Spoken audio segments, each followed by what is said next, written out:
សូមគោរពនឹងជំរាបសួរពុកម៉ែបងប្អូនទាំងអស់គ្នាស្វាគមន៍មកកាន់ Channel Cambodian Study នៅក្នុងវីដេអូនេះគឺយើងនឹងចូលទៅសិក្សាអំពី comment 3 បន្ថែមទៀតដែល comment ទី1គឺ comment block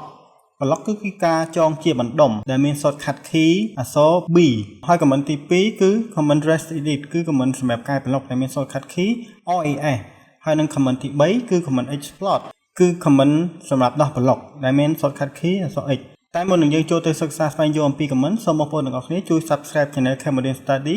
ដើម្បីរងចាំទទួលនៅវីដេអូថ្មីៗដែលខ្ញុំនឹងព្យាយាមធ្វើផុសជូនបងប្អូនដើម្បីសិក្សារៀនសូត្រទាំងអស់គ្នា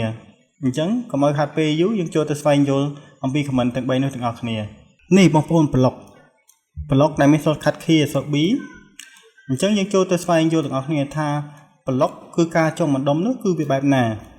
ហើយតើការប្រើប្រាស់ comment ប្លុកនោះគឺវានឹងប្រអត្ថប្រយោជន៍អ្វីខ្លះសម្រាប់ក្នុងការគូសប្លង់របស់យើង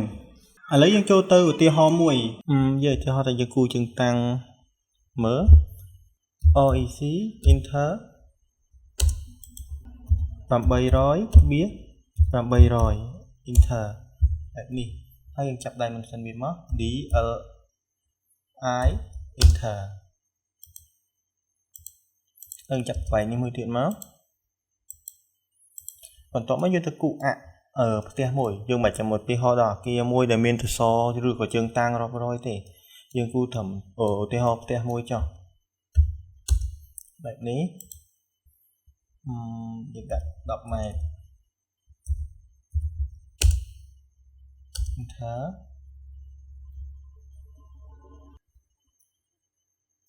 ហើយយើង offset វាដាក់ទៅតឹងផ្ទះតា5ម៉ែត្របានហើយ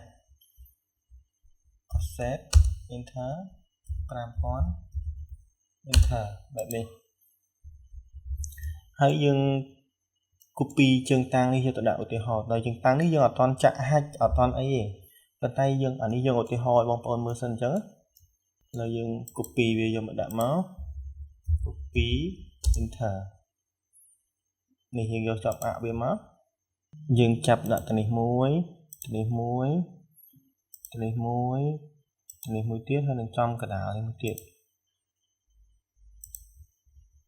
វាមានជើងតាំង6បែបនេះករណីដែលយើងអត់បានចងប្លុកតែជួយយើងចងប្លុកវាហើយវានឹងមានអត្ថប្រយោជន៍បែបណាចាំមើលយើងទៅឧទាហរណ៍ទាំងអស់គ្នានេះករណីដែលយើងអត់បានចងប្លុកហើយយកឧទាហរណ៍មួយទៀតនៅពេលដែលយើងបានចងប្លុកឧទាហរណ៍យើង copy នេះទៅមួយទៀតmình đã thăng lên đi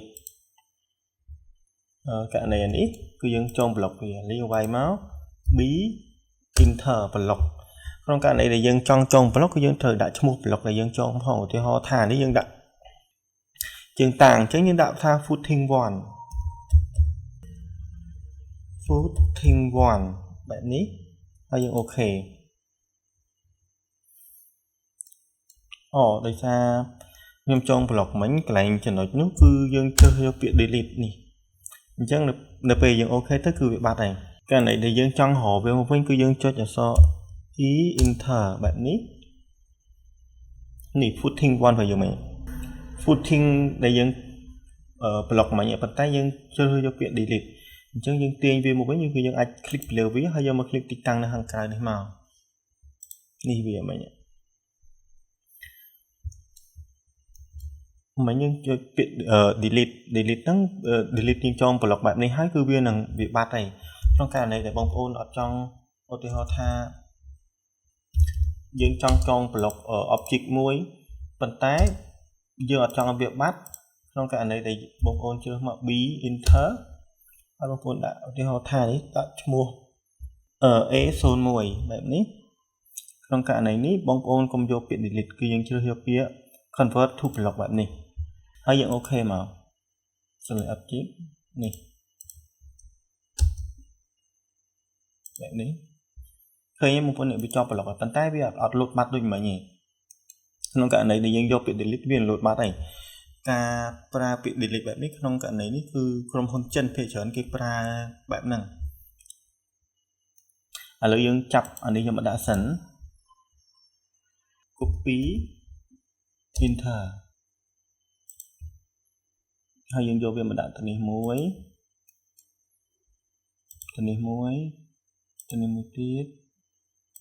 tiết màយើង select មកជាប់ទាំង block មួយទៀតអត់អីចាំយើងលុបវាវិញ click លើវាមក click enter ឧទាហរណ៍ថាជើងតាំងដែលយើងបានគូនឹងទំហំ8ទឹកហ្នឹងវាទូចពេកក្នុងករណីដែលមួយដែលថាវាអត់អាចត្រទម្ងន់ផ្ទះនឹងបានទេអញ្ចឹងយើងត្រូវកែទំហំជើងតាំងយើងដាក់1ម៉ែត្រទៅ1ម៉ែត្រវិញក្នុងករណីនេះយើងអត់បានចងប្លុកទេអញ្ចឹងក្នុងករណីនេះគឺយើងត្រូវលុបជើងតាំងទាំងអស់ហ្នឹងហើយយើងកែជើងតាំងថ្មីហើយទៅយើងចាប់យកមកដាក់ផ្សារដើមវិញហើយនេះក្នុងករណីដែលមានជើងតាំងតែ6ណាបើមិនជាក្នុងករណីដែលមានជើងតាំងច្រើនគឺយើងនឹងពិបាកមែនទែនប៉ុន្តែក្នុងករណីនេះករណីដែលយើងបានចងប្លុកហើយសួរថាវានឹងមានភាពងាយស្រួលបែបណាឥឡូវយើងសាកទៅកែវាមើលហើយក្នុងការកែប្លុកហ្នឹងគឺវាមាន2វិធីទី1គឺយើងអាចប្រើ comment rest edit ឬក៏យើង click ពីដងលើ object មើលយើងចូលទៅ click ពីដងលើ object ដើម្បីកែជើងតាំងនេះវិធីសាស្ត្រទី1គឺយើង click ពីដងទៅលើ object ឃើញទេនេះហើយយើង OK មកដាក់ប្រើ block ដែលយើងបានចងទាំងប្រមាណយើងអាច edit វាបានឥឡូវយើង edit ទៅលើ footing របស់យើងបែបនេះក្នុងករណីដែលយើងចង់បរិចវាដូចឧទាហរណ៍ថាយើងបរិចវា2ទឹកទៀតអញ្ចឹងយើងបានរៀនហើយពី comment stick នោះយើង select បែបនេះហើយយើងវាយ comment S enter ហើយយើងចាប់ទាញវាមកឧទាហរណ៍យើងទាញថែម2ទឹកទៀតវាយ200ទៀតមកបែបនេះហើយយើងបរិចខាងក្រោមនេះ200ទៀតមក S enter ហើយទាញមក200ទៀតមកបែបនេះគឺអូខេហើយនៅពេលដែលបងប្អូនកែចប់នេះបងប្អូនជ្រើសរើសពាក្យ close block editor នេះ close វាមកហើយយក save the change to footing คลิกវាមកឃើញទេបងប្អូននេះយើងមិនចាំទៅលុបវាហើយត្រូវកែវាហើយត្រូវយកមកចាប់វាម្ដងមួយទៀតទេគឺយើងកែតែមួយគឺវានឹងកែទាំងអស់ហ្មងអាហ្នឹងអត្ថប្រយោជន៍នៃការចងប្លុកហើយវិធីសាស្ត្រទី2វិធីសាស្ត្រទី2របស់យើងគឺវានឹងចូលនេះ comment rest edit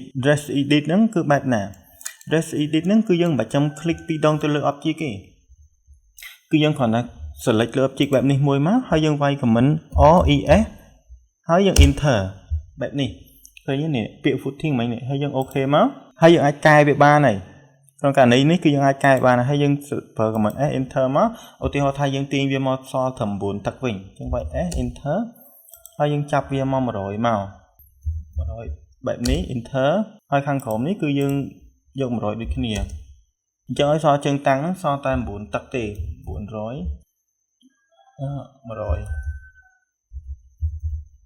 100 enter គឺអញ្ចឹងចាំងសល់តែ9ទឹកហើយប៉ុន្តែក្នុងករណីនេះអ្វីដែលវាជាប់ប្លុកជាមួយនឹងគឺវាបាត់ហើយ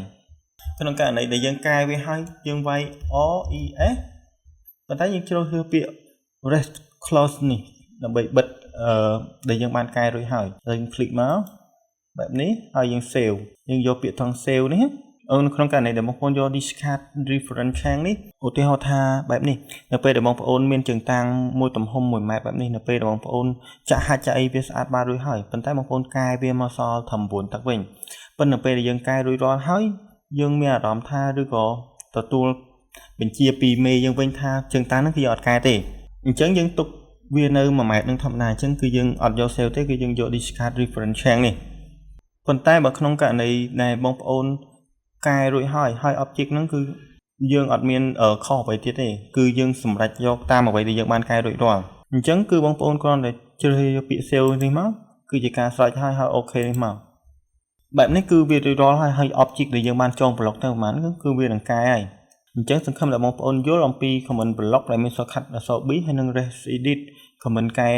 block របស់យើងនឹងហើយយើងនឹងបន្តទៅមុខទៀតទៅដល់ comment export ដែលមាន shortcut key អក្សរ X comment export នេះគឺជា comment នៃការផ្ដាច់ block ឥឡូវយើងឧទាហរណ៍នេះមួយក្នុងចំណុចនេះឧទាហរណ៍បែបនេះនេះយើងអត់ទាន់ចង block ទេគឺនៅបែបនេះយើង click មួយបានបែបនេះអញ្ចឹងយើងទៅសាកចង block វាដើម្បីឧទាហរណ៍យើង select លើ object មកហើយយើងវាយអក្សរ B enter ហើយនេះយើងដាក់ថា B02 អូខេហើយយើង select មួយគឺវាបានទាំងអស់ហើយវាលែងបានមួយចំណុចដូចពីមុនទៀតហើយឃើញទេក្នុងករណីនេះគឺយើង select មួយគឺបានទាំងអស់មក Chẳng dừng cho từ mơ ưu tiên họ ít lọc ở khá nhiều. Ở lớp không cả này để bóng ôn trong cai trong chùm nổi nam mùi. Phần ta đi vì cho lọc này. Hơi bị bà không ca cài chẳng dừng trong bật đạch bọn đốm nâng ạ. Hơi bị bật đạch lọc mình chẳng dừng quay so x inter. Hay dừng click lưu với mất inter mà xa tiết của bán. Bạn đi của bán. Rồi có những control sật nó sẽ một bên sân máu. Hơi bị chọc lọc với em sân. Rồi có bóng ôn select bị lưu với bạn đi hơi vài so x inter bạn đi của bạn này. Thấy nhé. Nè, dừng click môi bàn mình để sao bị bật đạch lọc bạn này.